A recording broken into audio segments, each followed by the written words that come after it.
Exercise 5.1 का first question देख रहे हैं। In which of the following situation does the list of number involve make an arithmetic progression and why. तो चार statement दिए हुए हैं। पूछा जा रहा है कि इन चारों में से किस सिचुएशन में चार सिचुएशन है, इन सभी चारों सिचुएशन में से किसमें जो नंबर लिस्ट आएगा, नंबर की जो लिस्ट आएगी वो अरिथमेटिक प्रोग्रेशन होगा। तो पहला सिचुएशन देखिए, पहले क्वेश्चन का पहला सिचुएशन क्या है।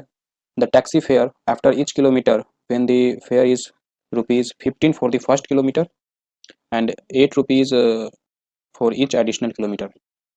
तो यहाँ बोला जा रहा है कि एक टैक्सी का भाड़ा है, पहला किलोमीटर आप 1 किलोमीटर पहले गए तो फर्स्ट किलोमीटर के लिए आपको ₹15 लगेंगे और इसके बाद जितना चलते हो ₹8 जुड़ता जाएगा। मान लो आप 5 किलोमीटर चले हो तो पहला 1 किलोमीटर के लिए ₹15 और बचा हुआ 4 किलोमीटर के लिए ₹8 के हिसाब से ₹32। तो 15 प्लस ₹32 आपसे लेगा। तो क्या ये अरिथमेटिक प्रोग्रेशन बनाता है? तो देखिए, पहला किलोमीटर ₹15, फिर मान लो 2 किलोमीटर चले तो ₹15 और 1 किलोमीटर के लिए ₹8, फिर 3 किलोमीटर चले तो ₹15 और ₹8, फिर ₹8 2 किलोमीटर का, फिर 15 अगर 4 किलोमीटर चले तो ₹15 और ₹8 प्लस ₹8 प्लस ₹8। इस तरीके से आपको आगे लेता जाएगा जैसे जैसे आप डिस्टेंस बढ़ाओगे। ये 1 किलोमीटर के लिए, ये 2 किलोमीटर के लिए, इस तरीके से। तो आप देखिए, एपी कब कहते हैं कि जो नंबर सीक्वेंस में है, इस सीक्वेंस एपी का है जब अगले नंबर, जब इन दोनों का जब इसका डिफरेंस सेम आए तब कहेंगे कि सेम है। तो 15 प्लस 8 माइनस 8 करिएगा, सॉरी माइनस 15 करिएगा तो आपको 8 मिलेगा। तो ये माइनस ये करिएगा तो 8 मिलेगा। ये फर्स्ट टर्म है तो इसको A1 लिखते हैं, ये सेकंड टर्म है तो इसको A2, इसको A3। तो डिफरेंस जब भी निकालना है आपको तो सेकंड में से फर्स्ट घटाइएगा या थर्ड में से सेकंड घटाइएगा या फोर्थ में से थर्ड घटाइएगा, थर्ड में से फोर्थ नहीं, अगले में से पिछले को घटाइएगा तो 8 आएगा। आप A3 माइनस A2 कर लो, उसमें भी आपको 8 ही आएगा। तो yes, it is in AP। तो amount of air present in a cylinder when a vacuum pump removes 1/4 of the air remaining in the cylinder eight A time. तो यहाँ पे बोला जा रहा है एयर की अमाउंट जो सिलेंडर में मौजूद है जब एक वैक्यूम पंप से 1/4 of the remaining air at a time निकालते हैं, मतलब हर बार निकालते हैं।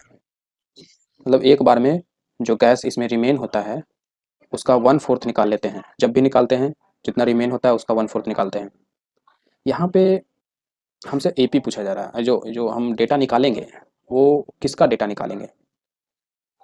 जो एट अ टाइम जब निकालते हैं 1/4, तो जितना निकालते हैं हर एक बार वो मेरा एपी, वो मेरा डेटा होगा कि निकालने के बाद इस सिलेंडर में एयर कितना बच जाता है हर बार, वो मेरा डेटा होगा। मतलब मुझे डेटा मिलेगा, 3-4 डेटा मिलेगा और फिर उसको पता करेंगे कि ये एपी है कि नहीं है। तो किस डेटा को चेक करेंगे? जो हर बार निकालते हैं वो अमाउंट को चेक करेंगे कि वो अमाउंट हर बार जो निकाले हैं वो अमाउंट एपी में है कि नहीं, या वो वाला अमाउंट जो निकालने के बाद इस सिलेंडर में बच जाता है। तो मान लेते हैं कि एयर इसके अंदर एक्स है, तो यहाँ पे देखिए साफ साफ लिखा है the amount of air present in a cylinder when a vacuum pump removes. तो यहाँ पे उस एयर की अमाउंट की बात कर रहा है जो सिलेंडर के अंदर है। हर बार कितना निकाल रहे हैं उसको मुझे नहीं चेक करना है कि वो एपी में है कि नहीं। यहाँ साफ साफ लिखा हुआ है the amount of air present in a cylinder. तो एक्स लीटर एयर है, ठीक। अब 1/4 निकाल लिए तो 1/4 मतलब x/4 निकाले हैं, तो अब इसके अंदर कितना बचा रह गया? तो x माइनस x/4 बचा रह गया। तो ये कितना आया? 3x/4 आएगा। तो ये रिमेन इन सिलेंडर, तो 3x/4 एयर है इस सिलेंडर में, ठीक है। फिर अगला बार में फिर अब इसके अंदर 3x/4 है तो वो वाला वैल्यू रखेंगे। ये नहीं कि मैंने x/4 निकाला तो यहाँ x/4 लिख दें, नहीं। The amount remain in cylinder उसको हम चेक करेंगे। तो 3x/4 अब बचा हुआ है और इसका 1/4 निकाल लिए, मतलब 3x/16 निकाले। पहले कितना था? 3x/4 निकाले कितना? 1/4, मतलब 3x/16 निकाले। तो अंदर बचा कितना रह गया? 16 और 4 चक 16, तो 4 दिया 12x माइनस 3x 9x/16। तो इतना बचा रह गया। फिर इसके बाद अगले बार में इसका 1/4 निकालेंगे, तो 1/4 ऑफ रिमेनिंग एयर, तो 9x/64 बच गया। सॉरी, इतना निकाले हैं, बचा कितना अंदर, तो पहले था इतना और निकाले इतना, तो इसका करते हैं 64, 16 × 64, 9 × 36, x माइनस 9x, 36 में से 9 गया तो 27x/64। तो इस तरीके से हमारे पास डेटा आएंगे, और ये डेटा किसका है, रिमेनिंग एयर का, at a time, remaining air at a time in a cylinder. तो मुझे इसे चेक करना है कि एपी में है कि नहीं।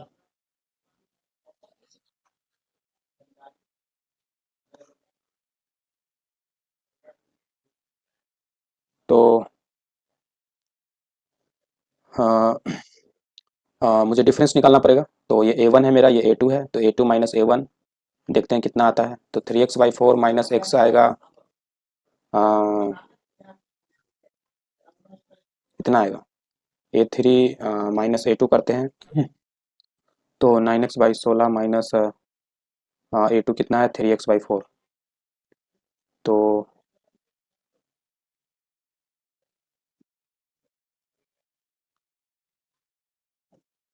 इतना आएगा। तो देखिए डिफरेंस सेम नहीं है, तो ये एपी नहीं है। तो the cost of digging a well after every metre of digging, when it cost 150 for the first metre and rises by 50 for each subsequent metre, तो ये भी एपी हो जाएगा। पहला 1 मीटर के लिए 150 रुपया लेता है, फिर अगले मीटर के लिए 50 रुपया बढ़ जाता है, तो पहला मीटर 150 रुपया, 1 मीटर के लिए 150 रुपया लेगा, अगले मीटर के लिए 150 प्लस 50 रुपया लेगा, फिर अगले मीटर 3 मीटर के लिए 150 रुपया तो लेगा ही, और 50 फॉर नेक्स्ट 2 मीटर। तो आप इसका डिफरेंस निकालोगे तो सेम आएगा, तो yes it is also in AP. Fourth number देखते हैं, the amount of money in the account every year when ₹10,000 is deposited at compound interest at 8% per annum. तो जब 10,000 डिपॉजिट कराया गया एट 8% पर एनम पे, annum means हर साल 8% बढ़ेगा, और ये कंपाउंड इंटरेस्ट में बढ़ेगा, मतलब कंपाउंड इंटरेस्ट, चक्रवृद्धि ब्याज, मतलब जो एक 8% एक बार बढ़ेगा, और 8% बढ़ने पे जो अमाउंट होगा टोटल, अब उसका 8% होगा। सिंपल इंटरेस्ट में सिर्फ प्रिंसिपल का ही हमेशा 8% होता है। तो हमने 10,000 डिपॉजिट कराया, तो ये मेरा प्रिंसिपल है, तो हर साल पर एनम 8% कंपाउंडली बढ़ेगी। तो फर्स्ट ईयर का देखते हैं, तो 10,000 हमने डिपॉजिट कराया, तो 8% पर एनम के हिसाब से, मतलब हर साल 8% बढ़ेगा, तो 10,000 जो मेरा अमाउंट है, अब उसमें 10,000 का 8% बढ़ जाएगा, ऐड हो जाएगा, है ना। देखिए ये मेरा अमाउंट, ये तो मुझे मिलेगा ही 1 साल बाद, पर अब 1 साल बाद इसके साथ साथ 10,000 का 8% भी मिलेगा, जो टोटल हो जाएगा 10,000 1 प्लस 8%, मतलब 8/100, है ना। 10,000 कॉमन ले लिए, तो ये हो गया 10,000, 10,000 इंटू 108/100,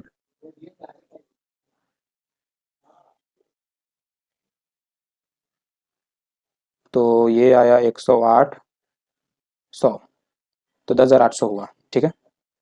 सेकेंड ईयर में कितना बढ़ेगा, इसमें मुझे किसको ध्यान में रखना है, किसको चेक करना है, तो साफ ही साफ लिखा है, पहले में ही साफ साफ लिखा है कि amount of money in the account every year, मतलब हर साल अकाउंट में कितना अमाउंट आता है, वो एपी में है कि नहीं, वो अमाउंट जो हर साल बढ़ रहा है, तो एक डेटा आएगा हर साल का, तो वो डेटा एपी में है कि नहीं, तो पहला साल इतना है, ठीक। दूसरे साल ये अब 10,800 जो रुपया है, अब इसमें 10,800 में 8% भरेगा, तो मुझे दूसरे साल आफ्टर एंडिंग ऑफ 2 ईयर्स मुझे 10,800 के साथ साथ इसका 8% भी मिलेगा, तो 1 प्लस 8% दैट इज 108/100, तो ये हो जाएगा 108 इंटू 108,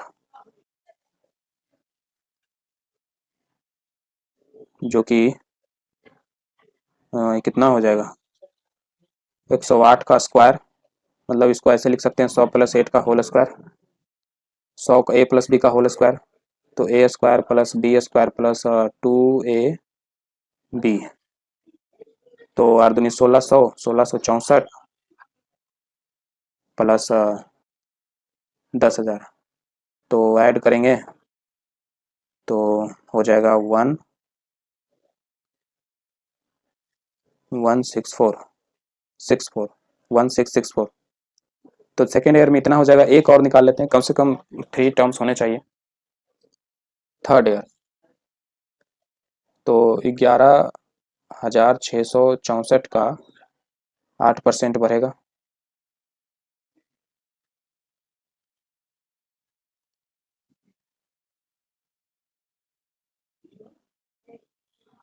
एक सौ आठ बाई 100, तो ये आ जाएगा 12,597.12।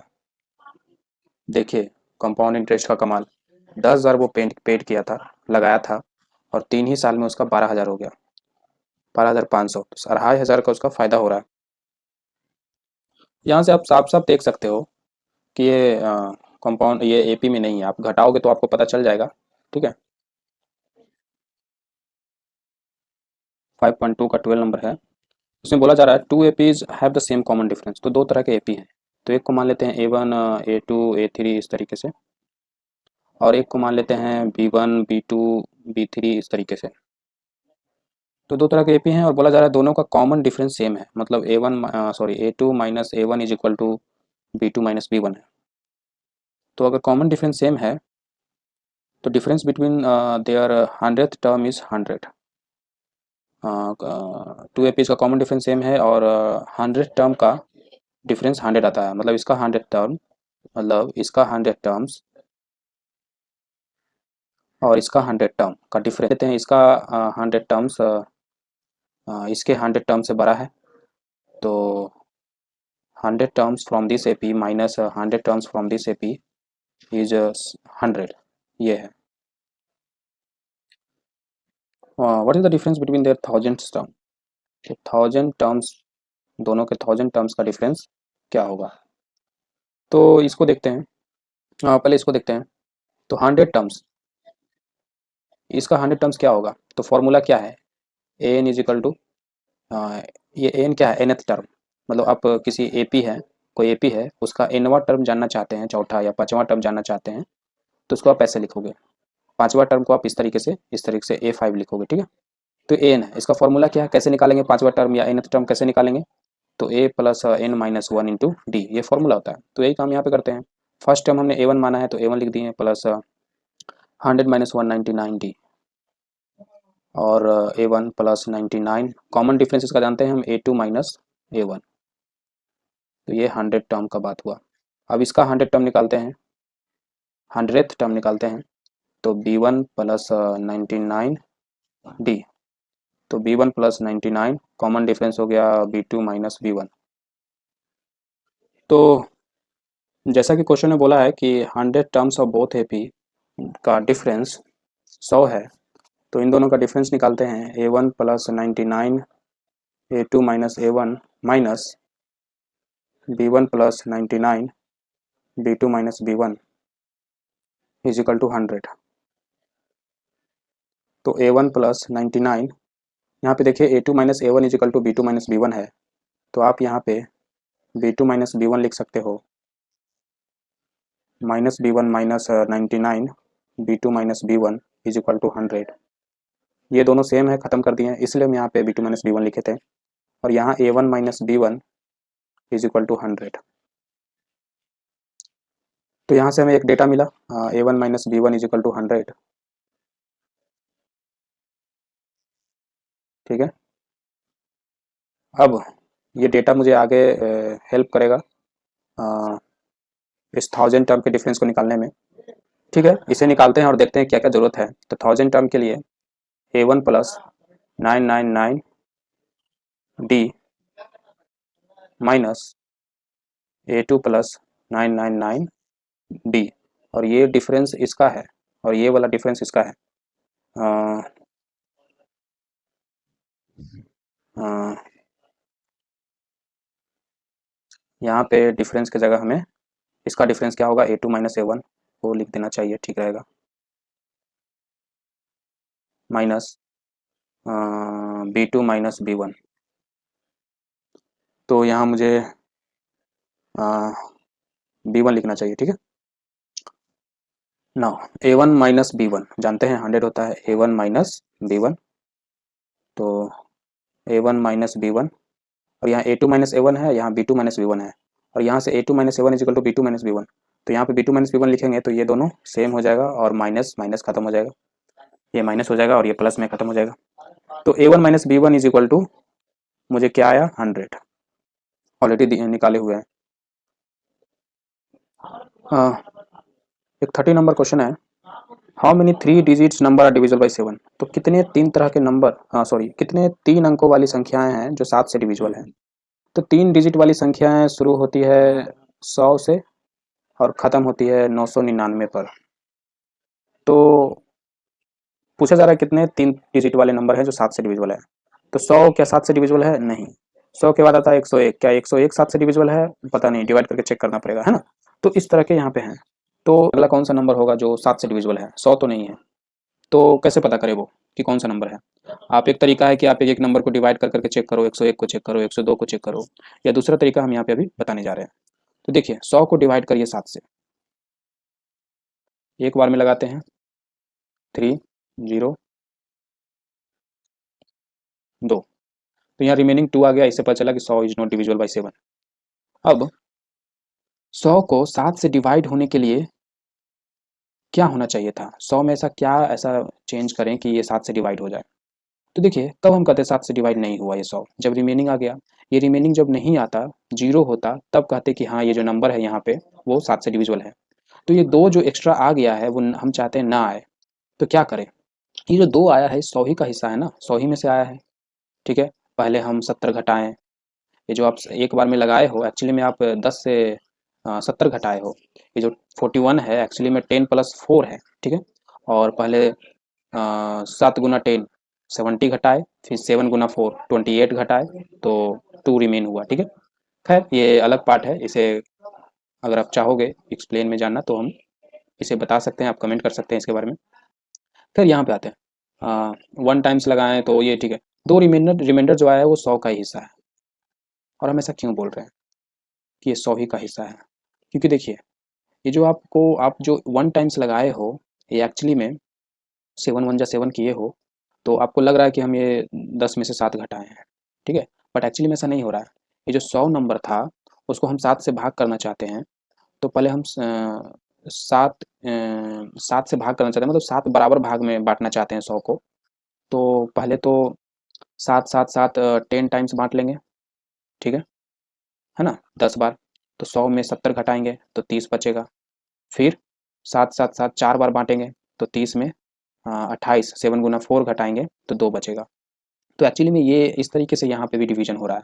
ये जो 7 1 जा 7 किए हैं एक्चुअली में 7 1 जा 7 नहीं किए हैं, 7 10 जा 70 किए हैं, 70 घटा रहे हैं एक्चुअली में, ठीक है। और फिर 4 टाइम्स 28 घटाएं तो ये 10 प्लस 4 14, तो 14 बार 7 को घटाएं और 2 बच गया। तो ये कुछ चीज़ें हैं। तो 2 रिमाइंडर इसी का हिस्सा है, हम चाहते हैं ये 2 ना आए, तो 100 में से 2 हटा देते हैं, मतलब 98। तो 98 will be divided by 7, but 98 तो फिर 2 डिजिट का हो जाएगा, मेरे काम का नहीं है। हम चाहते हैं कि 100 से बड़ा नंबर हो, तो क्या इसमें मुझे जोड़ना पड़ेगा, तो क्या जोड़े कि 7 से डिविजिबल हो जाए। तो 2 है, मिनिमम नंबर जोड़ना है मुझे, द मिनिमम नंबर जिसको जोड़ने पे मुझे ये जो रिमाइंडर है वो ख़त्म हो जाए। तो देखिए इसमें अगर हम, इसमें 2 है, यहाँ पे 2 है, तो इसमें 5 और जोड़ देंगे तो 7 हो जाएगा, और 7 हो जाएगा तो फिर कट जाएगा, तो 5 की और ज़रूरत है, तो 100 में 5 और जोड़ दो, मतलब 105 को आप डिवाइड करोगे तो 2 की जगह 7 रिमाइंडर आएगा और फिर उसे एक बार में लगा सकते हो, या वो यही 5 टाइम्स कर सकता है। देखिए एक बार में 7 5 35, हाँ। तो इस तरीके से आप पता कर सकते हो कि अगला कौन सा नंबर है जो डिविजिबल है कि नहीं। आप हीट एंड ट्राई मेथड से सब कुछ चेक करने की ज़रूरत नहीं है। तो सबसे पहला नंबर 105 जो 7 से डिविजिबल है। फिर उसके बाद दूसरा नंबर कौन है, तो 105 7 से डिविजिबल है, तो 105 के अगला नंबर 7 ज़्यादा होगा, 7 बढ़ा देते हैं फिर, तो 112, है ना। फॉर एग्जाम्पल 8 4 से डिविजिबल होता है, ठीक। तो 8 के बाद वाला कौन सा नंबर है जो 4 से डिविजल होगा? ऑफ कोर्स 4, इसमें बढ़ा दो 12, फिर यहाँ पे फिर 7 बढ़ा देते हैं तो 119। इस तरीके से हमें नंबर मिल गया। पर मुझे इधर लास्ट वाले में भी नंबर रिस्ट्रिक्ट करना पड़ेगा, कहाँ तक, है ना, वो नंबर बताना पड़ेगा। तो मुझे लास्ट नंबर भी पता करना पड़ेगा, तभी हम बता सकते हैं कितने नंबर ऑफ टर्म्स हैं। हाँ, तो 999, तो 999 7 से डिविजिबल है कि नहीं पहले चेक कर लेते हैं। तो एक बार में लगाएंगे 2, 4 बार में लगाएंगे 1, फिर 19, 2 बार में लगाएंगे 5, तो यहाँ 5 रिमाइंडर आ गया। तो ये 5 ना आता तो हम कहते हैं कि ये 7 से डिविजिबल है। तो ये 5 ना आए, इसके लिए हम 5 घटा देते हैं, मतलब 994, 994 7 से डिविजिबल है। यहाँ पे घटाए हैं इसलिए क्योंकि मुझे आगे नहीं बढ़ना है, आगे बढ़ेंगे तो 4 अंक की संख्या आ जाएगी। तो 994 is a last number and 105 is a first number. और यहाँ से हम पता करेंगे कितने नंबर ऑफ टर्म है जो 7 से डिविजिबल है। ये सभी 7 से डिविजिबल है। तो ये लास्ट टर्म कितना, किस nth पे आता है ना, 100वां टर्म है, 12वां टर्म है, जो भी हो। अगर ये 16वां टर्म है तो total number of term is 16, है ना। तो उसको मान लेते हैं कि nth टर्म है और ये n निकालते हैं। तो first term is 105 plus n-1 and difference is 7, सो 994। तो n-1 इंटू 7, 994 माइनस 105। तो n-1 इज इक्वल टू, यहाँ 14 में से 5 जाएगा तो 9, 8, 9 में से 1 गया 8 by 7। n is equal to 889 plus 7/7, एक जोड़ देंगे, है ना। तो 9 7 16, 89 है 7 96, तो 896/7, ठीक है। फिर इसको डिवाइड करेंगे तो एक बार में, इन 2 बार में, फिर 8 बार में। तो 128 टर्म है टोटल।